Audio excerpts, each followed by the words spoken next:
I have this thought that came into my head today, and I wanted to make a video about it because it was something that I felt was needed to be talked about. And that's this: weak habits create weak lives. Now, maybe a little controversial, I think that we have an epidemic of people with bad habits and lives that are a little bit soft. And I've been there. Most people don't ruin their lives in one dramatic moment. We do it slowly, one small decision at a time. You know what? Today I'm not gonna go to the gym. I wanna do this instead. Yeah, one excuse at a time, one bad habit repeated over and over again. Now, the same is true of the opposite direction. We can become stronger, and strong lives are built from small, repeated actions. What does that look like? It's the process of showing up daily. Now, one of the problems that I notice is that one of the things that I see most often with people that I work with and coach is that they're always waiting until tomorrow. I had a family friend that was dealing with a major health challenge, and they kept talking about tomorrow, next week. And here's the thing that I realized: tomorrow is one of the most dangerous words in personal growth. It's really dangerous. Tomorrow I'll start the workout. Tomorrow I'll save money. Tomorrow I'll fix the relationship. And here's what happens: tomorrow becomes next week becomes next year. You put it off forever. So what can we do? Well, here's what I've learned. The solution: start today. And this is really that simple. You don't want to put it off. You want to get back into shape? Okay, start today. You want to get your money fixed? Okay, start today. You want to fix your relationship? Start today. You want to meet someone? Start today. Now, how can we do that? Step one is stop looking for the perfect time. I see this all the time when I work with people on content. They're like, oh, I want to build my business and I want to get out there and make some content. I said, oh, cool, let's get going. You know what? I just want to wait. Mistake number one. There is never a perfect time. You're never going to be feeling perfect for that thing that you got to deal with. You're never going to have all the stars line up to walk through that door. You just have to get into it. And sometimes it's messy. When I met my wife, life wasn't perfect. I just stepped through the door, and both of us were getting out of relationships. Both of us were in the messy middle, and both of us were not, it wasn't the optimal time, but it was because we just started.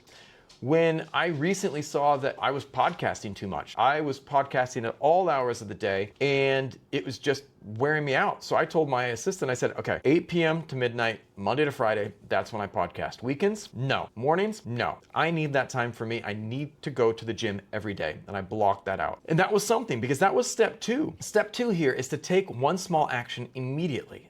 The one small action that I was able to take was to change that timing up. Now, it depends for you what that might be. Step two for you might be, that one small action, I should say, might be opening a bank account, opening a savings account, talking to a financial planner. It might be getting a personal coach, whatever it is that can start you down that path. And to think about the one thing that's going to make the most difference for you today. Now, once you figure out that one thing and you start working with it, you can start doing something powerful, and that is moving forward and building momentum. And you build momentum through action. So you don't, and that's again, step three is to build momentum through action. You get that perfect time out the window and you say, I'm gonna take one action immediately, and then you repeat and you repeat and you repeat and you just keep going at it. And what you're gonna notice is that you start moving the needle and you start creating progress. I just recorded one video. I recorded 2 videos already today, one in the mall, one just before this, and now I'm filming this one. And then after this, I'm gonna change up my clothes, run to the gym, get a workout in, and film Goggins style while I'm working out. Probably not gonna be as cool as he is, but that's okay. One of the other problems that I often see is that the weak habits create this weak life, is that people are living on autopilot. There's a lot of people, and I have been there at times too. Now, what does that look like? You know, most habits aren't chosen consciously. We go, we do the thing, and then we go home and pick the easiest route. Now, that easiest route might be a survival thing that we do to conserve energy, but it doesn't always help us when we want to move towards certain goals. And when we do those things unconsciously, they're repeated automatically, and the problem is that autopilot doesn't care where you're going. It only cares where you've been. So if you want to get back into shape, or you want to get into shape, but you've never been there, autopilot's not going to take you there because you haven't been there before. You have to build new habits. You have to build new directions, and you have to build a whole new plan. But here's the solution that you can have for this problem, the problem of living on autopilot. That is simply paying attention. Step one, to pay more attention, the first thing we have to do is to begin to notice your daily routines. What is it that you are doing every single day? And once you start to identify your daily routines, you can start to become conscious of what you're doing, right and wrong. Now, the second step in that process is to begin to identify habits that aren't serving you. Again, you begin to notice your routines and you begin to see what are the things that aren't serving you. I started to notice that I am spending too much money. But when my wife asked me, you made this money, my wife said to me, you made all this money this month, where did it go? I sat there and I couldn't tell her. I couldn't think about it because it's in my bank stuff and I know I'm spending on business expenses, but I wasn't tracking things correctly. So what I started doing is I created a spreadsheet for every last thing that I spend goes into that spreadsheet. And it's allowing me to identify habits, spending habits that aren't serving me. And then here's step three. You replace them with better ones. If I'm spending $500 a month on some type of takeout food, I can start to identify that, notice it, identify it, and then replace it with healthier eating options, healthier dietary options. And that three-step process of beginning to pay attention, identifying things and replacing them is a powerful tool to get off of autopilot. Now, there's another thing that I've been noticing, another problem that often pops up and raises its ugly head, and that is something that I touched on a little bit earlier, and that is choosing easy over important. Choosing easy over important. Now, here's the thing. The easy task is usually available. The easy food. People talk about all the time that quick meal that you order online, and it seems simple. It's not helping you. And this is the challenge. The important task is usually uncomfortable. It's not always easy to do that thing, cooking your own healthy meals. It can become easy once you learn how to do it, but it is often uncomfortable when you have to change into it. My father, when I was younger, was dealing with some health challenges and he had to change his whole diet to deal with that. And it was uncomfortable for our family, but it was the thing that was absolutely essential. Now, that's why people spend entire days busy but accomplish very little, is because they are trying to do the easy thing. Well, how can we create a solution for that? It's actually pretty straightforward. Do important things first. Now, this is creating a triage list where you look at what is the most important task. That's step one. Identify the most important task first. And you do the most important thing first. But you can't do the most important thing if you don't know what the most important thing is. And then once you figure that out, well, the rest of the stuff kind of lines up after that.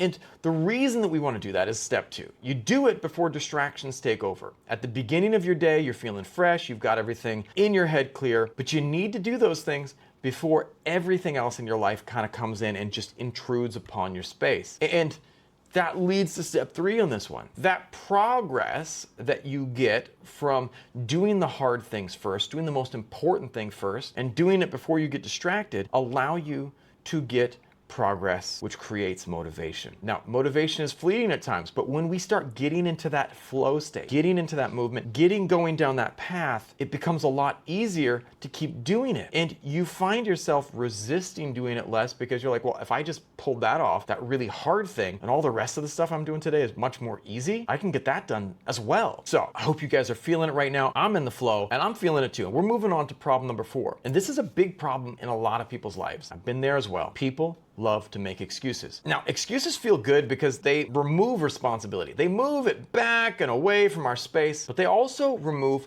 power. And that's the problem. The moment everything is someone else's fault, your future is no longer in your hands. So what do? This is the Jocko Willink moment. Take ownership. You gotta have radical ownership. Last week, I had an absolute mess up in my podcast team, and it was no one's fault but mine. Actually, it was everyone's fault. I had a hard drive that the team was editing on, and they were backing up on the computer, not onto the hard drive. So all of these videos were getting edited, put on the computer, edited, put on the computer, not onto the external hard drive. Now the computer started having some problems, and what did? I thought everything was on the hard drive. So I said, you know what guys, I think we just have to reformat the computer. I reformatted it before I checked to see if everything had been backed up.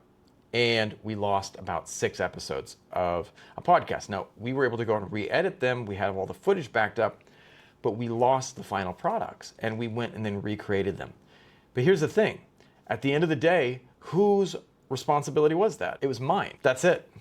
At the end of the day, as the boss, it was mine. So how do we go about creating radical ownership? Here's some of the steps that I use. Now, step one is stop explaining why you can't. Why can't you go to the gym? Oh, I can't do it because of this. I can't. My neck's achy. I have a very painful rash on my neck because we have this bug called Genbanquang, all right, or the Nairobi fly. It's this little black and red insect that just looks benign, but when you crush this thing, it has a very corrosive acid in it, and it will leave these horrible lesions where this acid just eats away at your skin. I felt something land on me when I was in the bathroom, swatted it, and crushed this bug on my neck. Now I've got this horrible rash on my neck. It hurts. I can use that as a reason I don't want to go to the gym, but the reality is that's not stopping me. It's just one thing. And so I'm going to start on to move on to step two. Now, focusing on what I can control. I can control my effort. I can control the energy I'm putting into things. I can control the ability to step up. And that's part of the ownership I can take. With that deleted hard drive, I own the fact that I can not control that those were deleted. Well, not now. Once they're deleted, I can't get them back, but I can control getting that computer fixed. I can control assisting the team to re-edit those videos. I can control booking the right people to get them in to edit those videos. That's stuff I can control. I can control the project management, but I can't control the rest. I can't control that they were deleted. Not now. It's gone. And if I obsess on that, if I try to, point blame at other people, man, that doesn't accomplish anything. Instead, gave the kid a hard time for not backing him up, jokingly, and I gave myself an even harder time for not checking first. That's the reality. Now, we can move on to step three, which is take action from there. Once we get those first two steps on, we can really take the most important step of ownership, and that's taking action. Figuring out what is it that you can do, and then doing that. For me, the action was fixing the damn computer that had the problem. The action was getting the editors to help me re-edit those videos. And once we get them back, once we get them re-edited, backing them up. It's stuff that you can do. But the most important thing, the people who truly succeed in life are the people who take action. And you need to be one of those two. Breaking promises to yourself. This is something that I do. I work at this and I'm telling you guys about all this stuff. But I've been trying to, I am not a morning person. This is a problem. I am not a morning person. I have a hard time.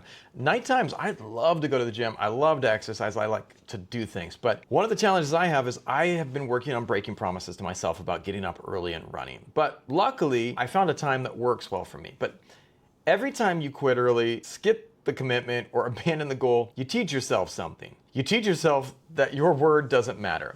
And over time, it becomes a problem because your confidence disappears. Like, I don't necessarily trust myself that I'm gonna get up early to go exercise or run. My sister-in-law was like, we go running at 5:30. And both of us have a hard time with that. But it's not because you failed. The problem is you stopped trusting yourself. Now, what can we do? You have to keep your word. I do this really well with my podcast guests. I am very good at, if I say something, the other day, earlier this week, or last week, I had someone that I misscheduled. It was at 2 a.m. and I still showed up. I showed up at 2 a.m. to interview this person, and because the solution to breaking your promises is to keep your word, and you have to keep your word to yourself. So it's not always easy. You're like, I promised myself that I'm gonna run a marathon. Whoa, slow down. That's a big promise. Start off with smaller promises. I promised myself that I'm gonna put on my shoes and walk around the block. So that's step one, make a smaller commitment. Make smaller promises that are things that are gonna be more easy for you to do, to follow through with. Step two, this is really important. Once you make the promise, follow through consistently. You have to be the person who shows up and is consistently completing the things that you need to complete. And finally, step three, you start to build trust with yourself again. It's hard to do some of this, but one of the things that I noticed is that I tell myself, okay, I'm gonna get to the gym today, and I just show up and I find a gym that's close to my house. I find a gym that's easier to get to. And I set a time, a reasonable time, 7 o'clock is when I go to the gym. I get plenty of sleep. I was waking up at 6 to take my daughter to school, and because I'm still waking up that time, I'm trying to keep waking up at that time and doing some light meditation and yoga and things beforehand. And I'm starting to do this daily and build trust in myself again. And I'm not gonna try to say, I'm waking up at 4 a.m. every day and going for a 25-kilometer run, 25-mile run. That's not what I'm gonna do. But I can start small and making sure that I'm showing up in the gym, following through consistently, and then building that trust in myself. Now, one of the things that I think is a big problem for people, and this is a problem with personal finance, it's a problem with fitness, it's a problem with a lot of areas, is that people ignore the compounding effect. Now, what does that mean? People underestimate what habits do over time. One workout won't change your life. That's the reality. One book won't change your life. One conversation won't change your life, but hundreds of them will. When you get to the gym 100 times in a period of time, consistently, you're gonna start to notice some healthy changes. When you do 100 sessions of yoga, you're gonna start to notice some positive changes. When you start having 100 podcasts, you're gonna start to notice some changes. And the solution to ignoring the compounding effect is to think long term. Now, how can we do that? Step one, focus less on results, okay? I know we all love the results. We all love the flashy stuff. We all love the things that are out there that we're aiming towards. But what we really need to do is to focus on the journey.